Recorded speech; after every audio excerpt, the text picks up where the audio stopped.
సార్వత్రిక ఎన్నికల ప్రచారంలో చివరి రోజులో భాగంగా శనివారం సామర్లకోట మండలం వేట్లపాలెం గ్రామంలో ఎంపీపీ బొబ్బరాడ సత్యబాబు ఆధ్వర్యంలో వైఎస్ఆర్సీపీ ఎమ్మెల్యే అభ్యర్థి దబులూరి దొరబాబు కుటుంబంతో కలిసి ఎన్నికల ప్రచారం నిర్వహించారు.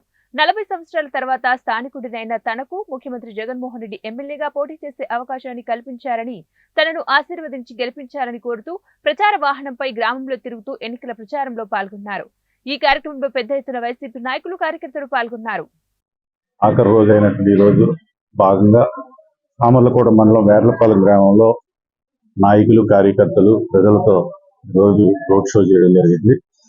తెలుగుదేశం ప్రాబల్యం ఉన్నటువంటి వేర్లపాలెం గ్రామంలో కూడా రోజు ప్రజలందరూ కూడా స్వచ్ఛందంగా వచ్చి ఇటువంటి పరిపాలన మేము ఇప్పటి వరకు చూడలేదు, ఇటువంటి సంక్షేమ పరిపాలన ఎప్పుడు చూడలేదు, మరలా జగన్మోహన్ రెడ్డి గారిని ముఖ్యమంత్రిగా చేసుకుంటామని ఈరోజు వేర్లపాలెం గ్రామ ప్రజలందరూ కూడా ఈరోజు మాకు స్వచ్ఛందంగా మద్దతు పలకడం జరిగింది.